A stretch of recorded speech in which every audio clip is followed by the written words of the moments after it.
Welcome to the Breakup Recovery Podcasts by your host, Barbara Stevens. Discover the wisdom and remarkable insights of Barbara Stevens, breakup recovery mentor, author, and public speaker. Barbara offers programs and solutions for any breakup so you can turn your life around, create lasting changes for the better, and embrace life again.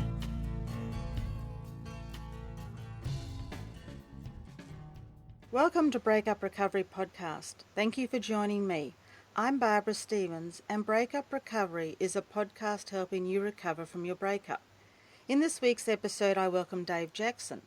Now, Dave, you are a guru in the world of podcasting. I, for one, listen to your podcast, which is called The School of Podcasting. I came across it when I was researching on how to podcast for myself, and I have continued to listen to your podcast as it definitely gives those of us that are podcasting some great tips and ideas and a perspective from someone who has been podcasting forever. But that's not the reason I asked you to come onto my podcast. I remembered hearing a few times during the times that I was listening to your podcast that you were in fact divorced. And I think you have been through that divorce process twice. So when I hear someone use those words breakup or divorce, in your case, my ears prick up and I take special notice. I reached out to you and I asked you to come on my podcast because I admire how you tell stories. And I'm hoping in today's episode you will share stories of how you navigated the breakup process. So welcome, Dave, and thank you for agreeing to come on to Breakup Recovery Podcast. Oh, thanks for having me. This should be fun, digging in the dirt a little bit, so it'll be great. So let's start with your first marriage. Tell me briefly about your relationship, how you met, how long you were together, and if there were any challenges. Oh, I met her I worked in a restaurant. I was a waiter and she was a cook. And so one thing led to another, and we dated for 5 years and we were married for 10. And we were pretty much right on the road to what you think you're going to do. We got married, we eventually got a house, and the next thing was to have babies. And I knew when I married her, she had one ovary. She'd had something in one of her ovaries, and she had to have it removed. But they said, hey, you have one, you'll probably still be able to have children. And then turns out she had endometriosis, which is basically speed bumps for sperm. And so we spent ourselves into bankruptcy trying to have a child because it just wasn't working, and then blew through our savings. And then when that was done, and you just love your wife and she really, really wants a baby, then you start charging fertility treatments. I do not recommend that. And so it really got to the point where even if we had actually had a baby, we were so up to our eyeballs in debt. I don't know how we would have paid for it. It was really amazing. And so finally, God bless him, this doctor looked at us and said, I've just got to say, you guys aren't going to be able to conceive. You might want to look into adoption. And as sad as it was for me to hear that, because I always wanted to have a ton of kids, it was kind of a relief because I was like, we're making really bad financial choices. And so the problem then happened is, obviously my wife was we're both devastated. And, you try to get through whatever you can. But my problem then turned into, okay, we've got major credit card debt and, we've got all these bills to pay. And I was offered a job at my job, a different position at my job. And I got the bad news was there was more travel. The good news was there was more money involved.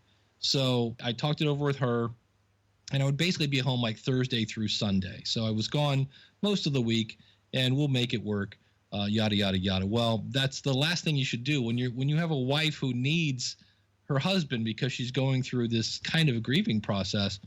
And I was just trying to keep the lights on. So that was strike number one against me. And then throw into the mix that she had a history in her family of alcoholism. So while I'm not away, she starts drinking, and that then became a problem to where it used to be, I'm just going out with my mom on the weekends, and then it's Tuesday night and she's hammered and can't find her shoes. That's where it got. And so that became a big, big issue because I really was afraid she was going to kill somebody, and yet I didn't want to go pick her up because that was then enabling. That was a whole bunch of stress. The final straw was she ended up cheating on me in a drunken stupor. And at that point, I had kind of, because we just argued a lot, and there just came a point where I said, okay, you know what? I believe in my wife. I know somewhere under there she's smart, and she's going to figure out that there's no answers in the bottle, and we'll just, when she's done going through this phase, we'll figure it out. And instead, she went and cheated on me, and that's when I was like, okay, there's just not much left here to resolve. So that was the end of that. And if you can have a friendly divorce, that was the problem. 9/11 hit. That was the final straw. 9/11 hit, and she got her hours cut back at work. Well, we were already just barely paying the bills. And so that's when we had to file bankruptcy, because that's the only choice we had. And so we had to figure out if we were going to keep the house or not. And so we were making all these major future decisions. And that's when she finally just broke down and said, I got to tell you something. And I'm like, what? She goes, I cheated. And so that, as you might imagine, I was not happy to hear. In a marriage at that point that was already on the brink, I was just like, let's just call it a day. We'll go our separate ways. We won't save the house. We'll keep our cars.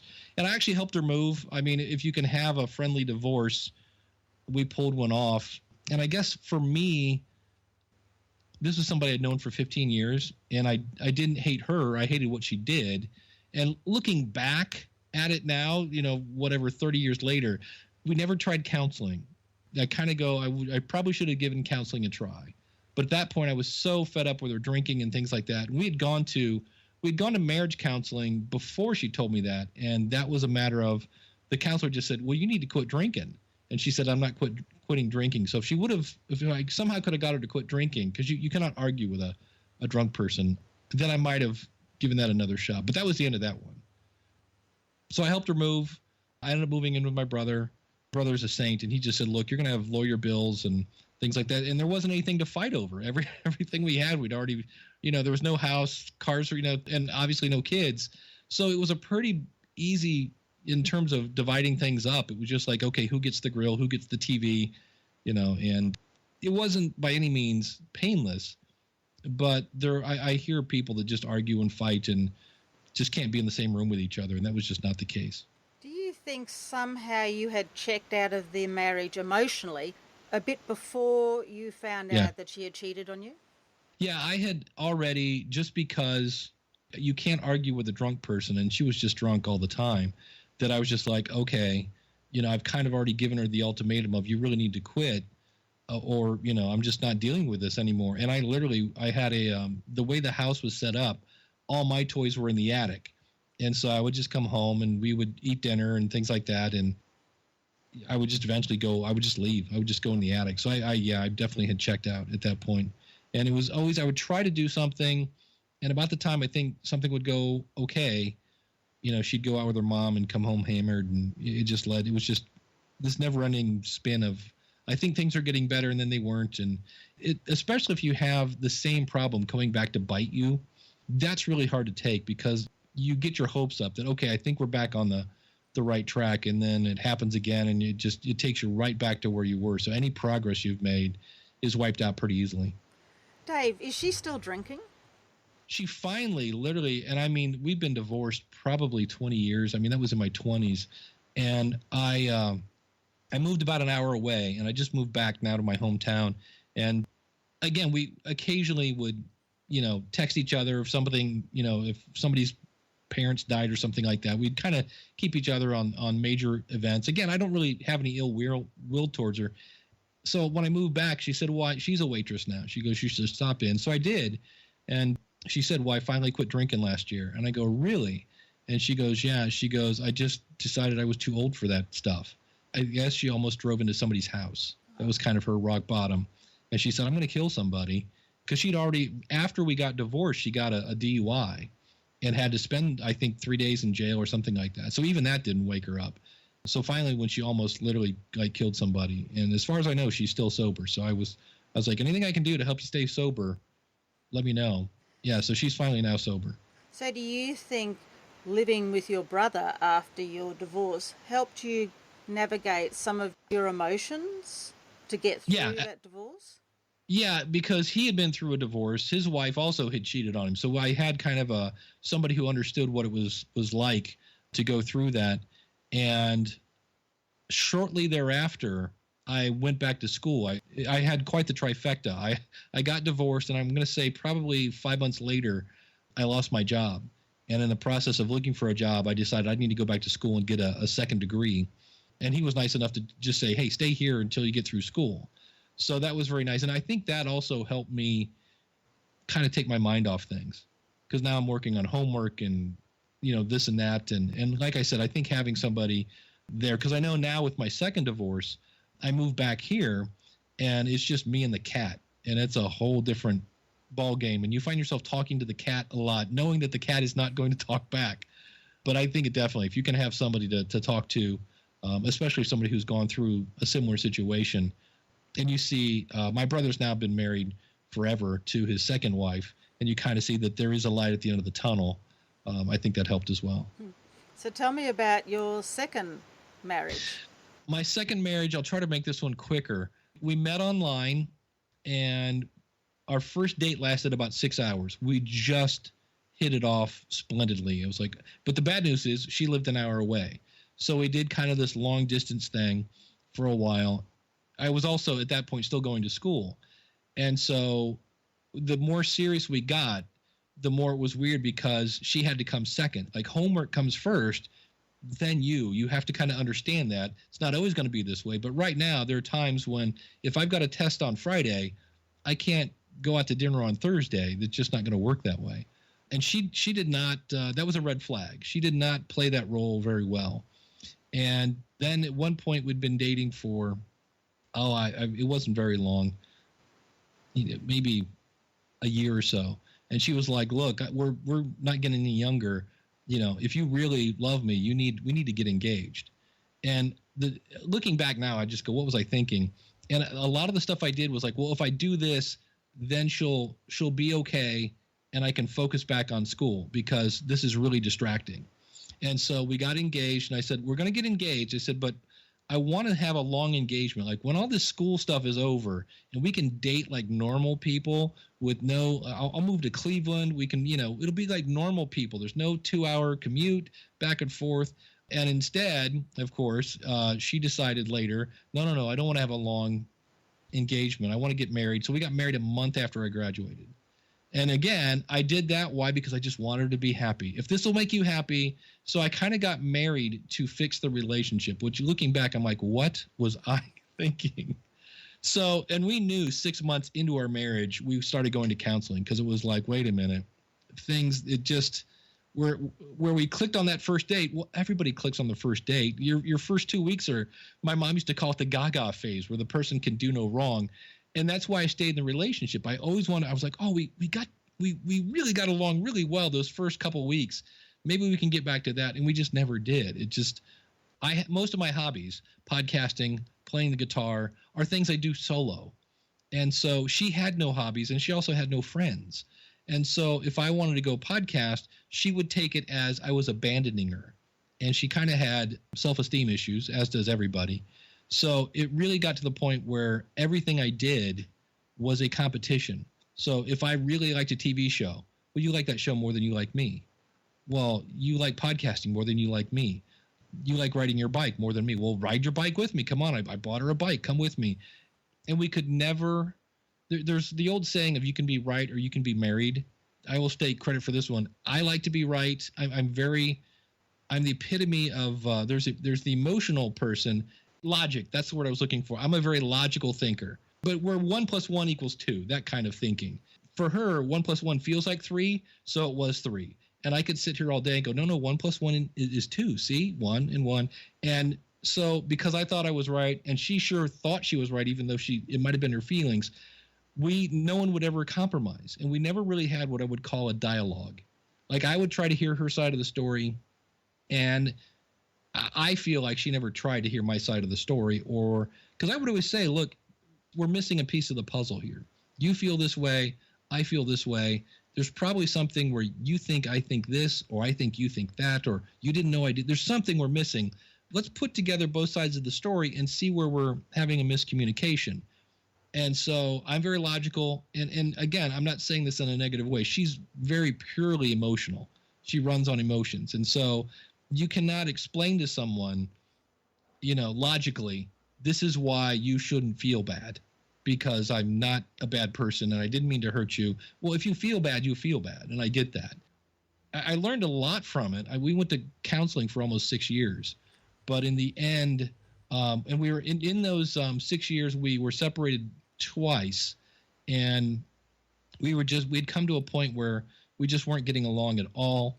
And she said, I think it's time for us to separate again, but this time I want to do it legally. I want to go do a legal separation. And I said, okay. I said, but I got to tell you, I said, I'm willing to work on the marriage. I said, but I'm going to be brutally honest here. I'm really tired. And I said, we both need to bring our A game because we know what to do. We've gone to counseling. We just don't do it. And she got very upset that I said that and said, well, fine. Well, then we can just get divorced. And I go, and if you want to do that, I will do that too. Again, I'm really tired. And so it was interesting because we filed for divorce. And when there's no kids and no house to fight over again, our court date came up really quick. And she came to me and said, are you sure you want to do this? And I said, you know what? We've been through all this counseling. Let's go through some of our dumbest arguments. Like I had one argument once where I was trying to lose weight. We both needed to lose weight. I bought her a Fitbit. I had a Fitbit. And we could do little competitions and cheer each other on. And she wouldn't wear the Fitbit. I guess because she thought it was stupid too. But I was like, look, it's the size of a quarter. Can't you do that for your husband? I don't want to do this. And so I said, can you see where that was like, you could have done that for me? It really wasn't asking that much. No, I didn't want to wear it. And then so we just went down the line of all of our petty little stupid arguments, trying to see if we could use our skills to come to some sort of either compromise or understand. And every single one we just struck out on, myself included. I want to include that. I mean, I didn't change. She didn't change. And I just said, this is why we shouldn't be married. I said, because we make each other miserable. So it sounds like you had 6 years of having the same conversations. Yeah, very much so. And we had times where things would click, but her father just recently died. And so I actually went to the funeral because, again, I knew that guy I was married for 8 years. I was with her for 8 years. And she had children, so I had stepchildren for a while. And I just wanted to be there to support the family. And she originally was going to take a job and move to another state. Well, when her father died, she stayed back to kind of help and be around for her mom. Well, she didn't have any money. She ran out of a job. And she's like, hey, she called me up and said, I know this is weird, but could you help me out? I'm going to lose my phone, and I'm trying to find a new job, and I can't if my cell phone doesn't work. So I actually lent her a fair amount of money. And I know some people are like, wait, you lent your ex-wife money? And I'm like, well, yeah, she's my ex-wife. And, I said, I don't think much of her as a wife, but as a person, as a mom, and as a nurse, she's okay.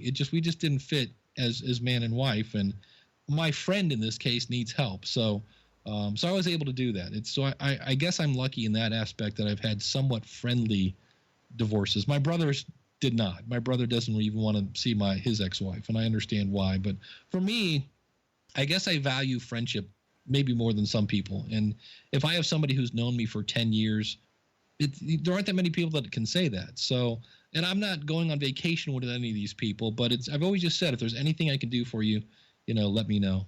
So, Dave, how did you feel when the second marriage failed? It was divorce, it was finished, there was no more marriage. Well, you feel like a failure, of course, and you kind of, for me at least, I guess because I had gone through so much counseling, we'd gone through separation, we had read books, we had gone to, retreats, and we tried everything. As much as I could look at myself in the mirror and say, look, you really did try everything. The hardest part, I think, is I just was listening to an interview with Jerry Seinfeld, because with Howard Stern, he's this radio guy in the States, and he was talking to the comedian Jerry Seinfeld about when he got married. And he said, well, it was kind of weird because all his friends were getting married. And he said he always felt like this weird kind of fifth wheel kind of guy. And it's like everybody thinks you should be married. And that's the thing that I kind of struggle with at this point, because all my friends have grandkids. Well, I don't have any kids, and they all are married. So I really feel like I'm on the outside looking in. And so that at times is hard to deal with. But on the other hand, I've also had friends of mine that say, man, you don't know what you have. And I'm like, what? You can do anything you want. You want to get up and leave? You just, feed the cat and go. And I'm like, well, that's true. I didn't think about that. But it is odd, especially now it's just me and my cat, and which in itself is I never want to be a stereotype. So the fact that I'm a guy living alone in an apartment with his cat, I'm like, oh, you got to be kidding me. I do not want to be that guy. But on the other hand, I don't, where I used to just dread coming home because it was just going to be another argument. I'm now much peaceful. And it was one of those things where, like, one day in my apartment, I was doing something and I was like, this feels weird. I'm like, what's different here? And it just dawned on me that I was happy. Like, I hadn't been like at peace. I wasn't under stress. And I was like, oh yeah, I remember this now. It's happiness. It's been a while since I've had it. That is something that I just now it's the glass half full or half empty. So it sounds like for you to get through your divorce process and navigate your emotions, you're focusing on the positives rather than thinking about the negatives. Yeah, and my sister-in-law is a hopeless romantic, and so she's always trying to connect me with people. And so finally this one girl, I called her up. We just had nothing in common. And so that didn't work. And that's the other thing. I took this time to sit back and look at and say, okay, you've been married twice. Are there any similarities in these women that attracted you to them? Because this didn't work out very well. And I did. My background's in teaching.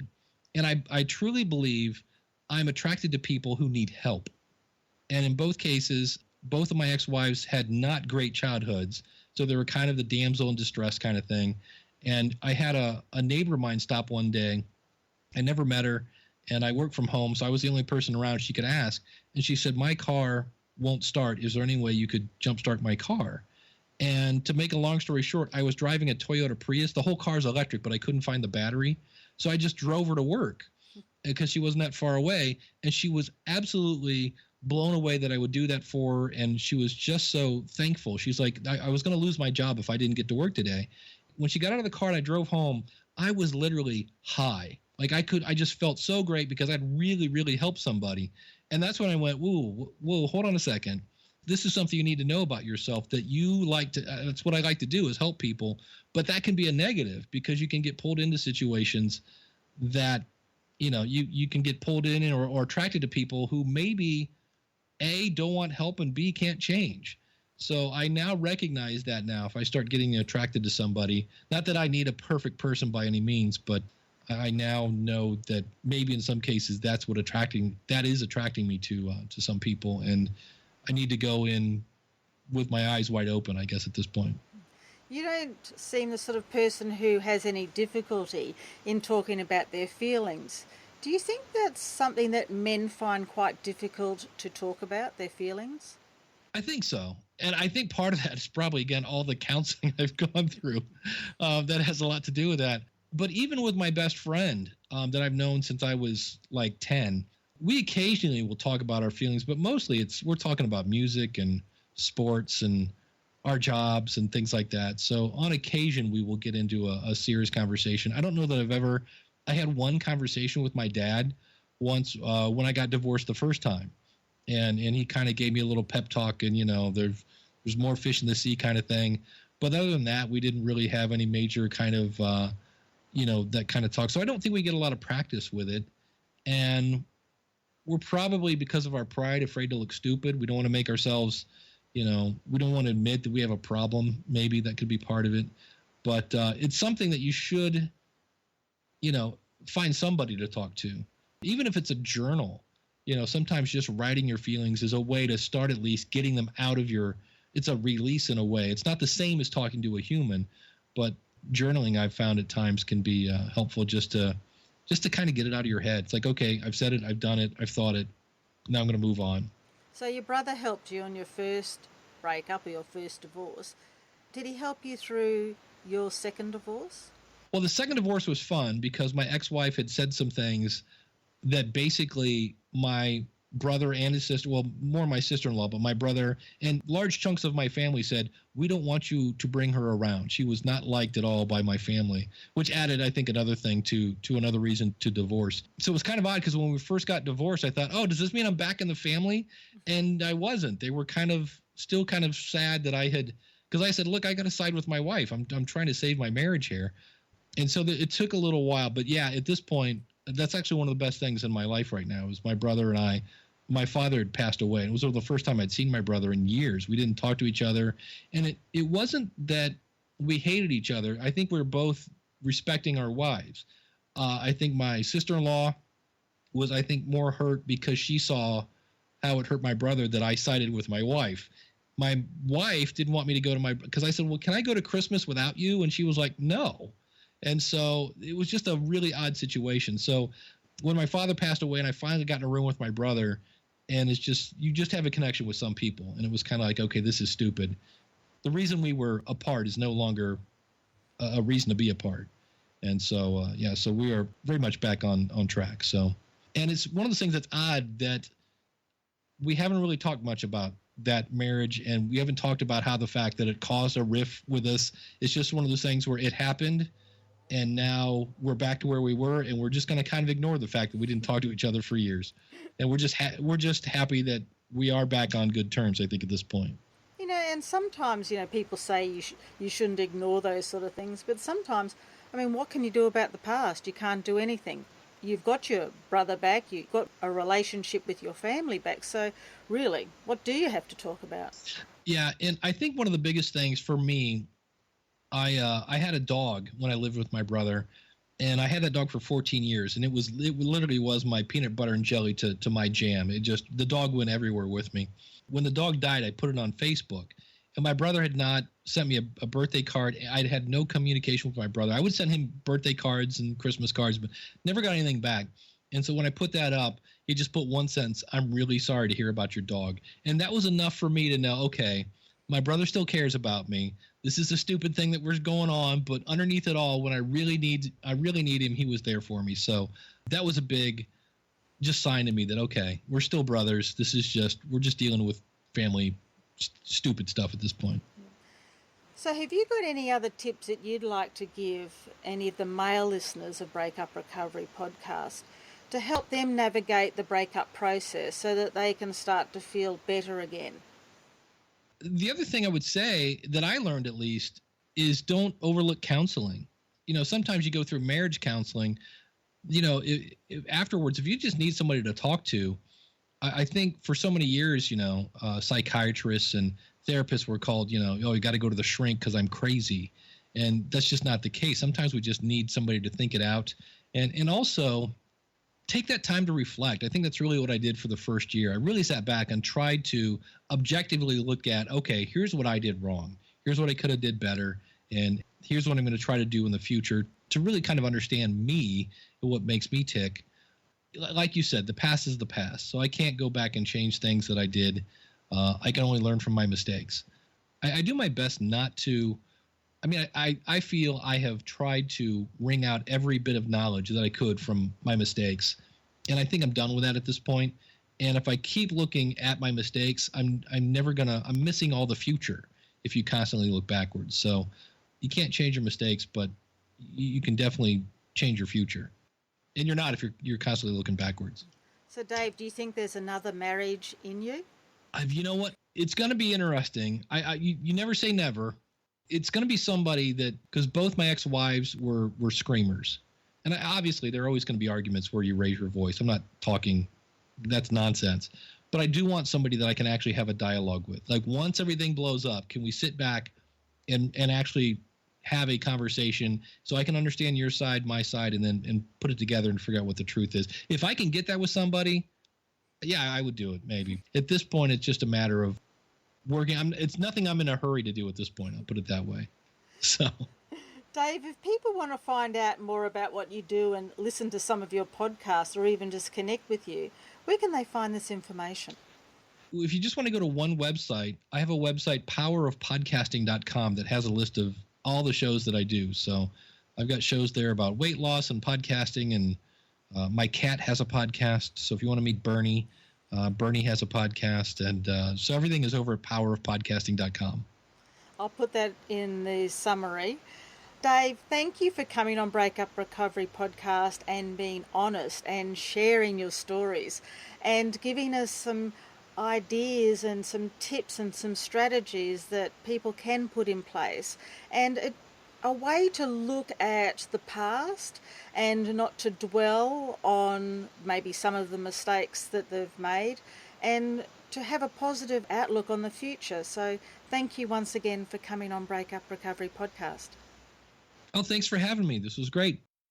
I hope you enjoyed listening to this episode number 107, How to Survive 2 Divorces and Still Have a Positive Outlook on Life, with Dave Jackson. This episode went on a bit longer than my normal 15 to 20 minutes, and in the past I've split a long interview into 2 parts. However, this time I decided to keep the interview with Dave Jackson in 1 episode. I love the way Dave was honest about his failed relationships, about the faults on both sides, and I love the positive outlook Dave has for his future, how Dave is comfortable living the single life, and with his cat, of course. As I mentioned at the beginning of the episode, Dave Jackson is highly regarded in the podcasting field, and you can check out all of his podcasts at thepowerofpodcasting.com. I hope you took something away from this episode, and if you think the information shared in this podcast could help someone you know, I hope you will tell them about Breakup Recovery Podcast and share it with them so they too can get some ideas, strategies and tips to help them through their own breakup. They can download it at Apple Podcast, Stitcher, iHeartRadio and my website, barbarastevens.com.au. I would appreciate it if you could leave a review in Apple Podcast. I love to read the reviews. It keeps me inspired to continue and also shows me that people are listening and getting value from the content delivered in each episode. And the last thing I'd like to say is, be gentle on yourself. You deserve happiness. If you would like to hear previous Breakup Recovery podcasts, visit barbarastevens.com.au. Connect with Barbara Stevens on social media with Barbara Stevens Breakup Recovery Mentor on Facebook and at You'll Be Okay on Twitter. Read further blogs, view webinar replays, and download your free ebook, 3 Easy Steps to Surviving Your Breakup, and much more at barbarastevens.com.au.